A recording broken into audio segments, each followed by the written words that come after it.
Let's be real. We've all had those moments where our sense of peace comes from a single notification. Maybe you're waiting for a specific someone to text you back, for someone to give you love and feelings of excitement, feeling of uncertainty that takes over your entire mind. Suddenly, you're unconscious to the world around you.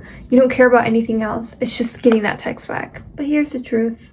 The external world is the most unstable thing in the world. People's moods, their actions, their inactions, these are things that you can't let control you. You can't rely on for stability because they're unstable, they're other people. So why are we letting the most unstable thing determine our own peace and stability? Chapter 2, why we do it. It's okay to admit that you crave love and validation from others.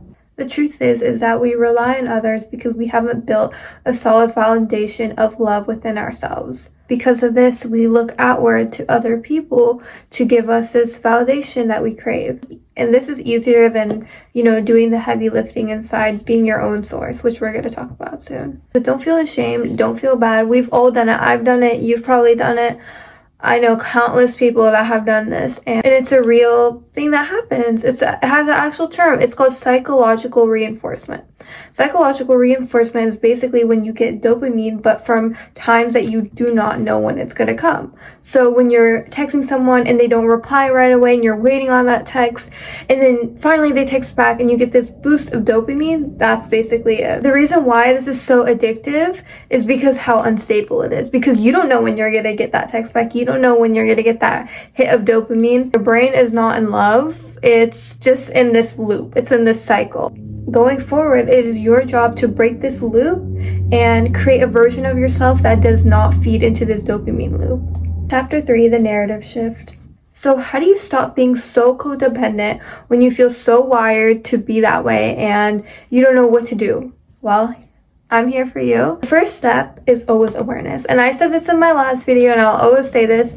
If you clicked on this video and you know that you have an issue, you have a problem, and you're honest with yourself enough to even watch a video about, hey, I don't want to live like this, that's already the first step. Congrats. I'm proud of you.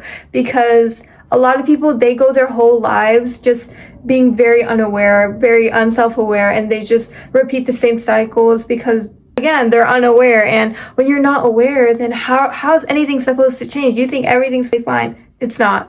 Taking this a step forward is when you reach for that text, when you reach for your phone and you feel yourself, oh, I need to check this notification. I need to check this person, or I need this person to tell me I'm okay and how I look, whatever. You're aware. This is what I'm doing right now. You label it in your head. You catch yourself. You're like, oh, look, I'm doing that again. The next step is stopping with the external validation. And this comes in so many different formats, but you have to be self-aware again enough to realize your own. But an example is when you're going out with your friends and you don't know what the vibe is, what the dress code is. Okay, so you have to send a picture of your outfit to everyone in the group chat and ask, hey, is what I'm wearing okay? Like, is it too much? Is it too little? No. We're not doing that. You have to be secure enough within yourself that, what you're wearing is fine. And that's something I still struggle with because I'm just like, I don't know what to wear sometimes. And I'm just like, it's like this whole mess. But it doesn't mean you stop asking for people for their opinion, but it means you stop asking others first. So it doesn't mean this knee-jerk reaction of just like, oh my God, I don't know what to wear. I need to ask them first, but more so taking a step back and be like, okay, I'm confused on what to wear, but I know and I trust myself. I will figure it out. Every time you ask, what do they think? Especially first, you're essentially giving them the power. You tell yourself, hey, their opinion about my outfit and what I choose to wear is more important than my own. So you have to train yourself to be more reliant on yourself and have that self-trust. And eventually not even asking for people for their opinion on your outfit. And this is a small example. You can apply it to different areas as needed in your life. The next step is when you rely on external validation and other people, you will get hurt a lot. And it's true because you're putting, again, other people on this higher ground above yourself because you think that their opinions are more valid than your own. So what you need to do is validate your own opinions. You have to have a strong self-belief within yourself and know what you stand for. Know, hey, like, again, with the outfit thing, I look good, okay? And no one can tell me otherwise because I think I look good. Someone might think that you look so, like, whatever, messed up, whatever. Okay, but you know you look good, so why does it matter? And who is this random person telling you? Why are you putting this random person's opinion over yours? This random person that you've never even met, you know? And sometimes I find myself doing that too. I'm like, oh, this cashier didn't say hi to me. I'm like, what's wrong with me? But then I realize it's just some random person. Why am I relying my worth on some random person? You have to be the own source of your worth.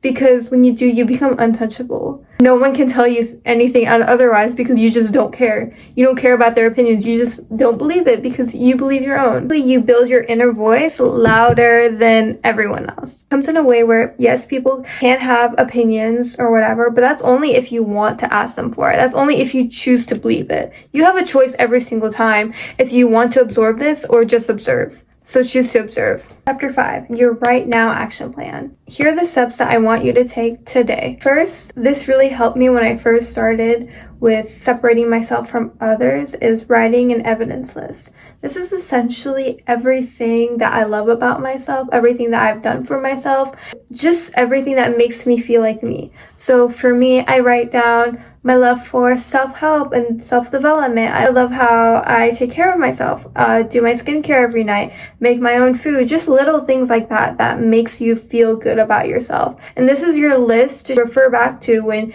you feel confused, when you start relying on other people's and you're aware of it. And you're just like, okay, let me pull up this list and remind myself how much I take care of myself and how much I am there for myself. The next step is the physical break, which is just essentially when you find yourself craving that text or something from that external, you move your body. Okay, this is a non-negotiable. You have to go wash the dishes, go clean up your area, go on a walk, go to the gym, okay, because that energy, it gets held in your body. And this could be a whole other video, but movement and exercise changes your life.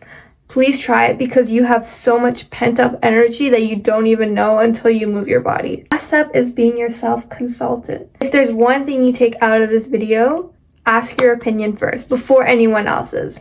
Ask, what do you think of this? What do you think of this perfume bottle? What do you think of this outfit? What do you think of submitting this assignment? What do you think first, right? You build your own inner voice, and it's just the smallest steps, but it yields the greatest results, especially with consistent effort. Being your own internal voice means that you don't rely on other people for validation, for stability, but you rely on yourself. You're the most reliable person, the most reliable thing in your life, so build a really good relationship with yourself and learn to trust yourself and validate yourself instead of relying on others. You feel just so much more peaceful within yourself, and it's a beautiful place to be.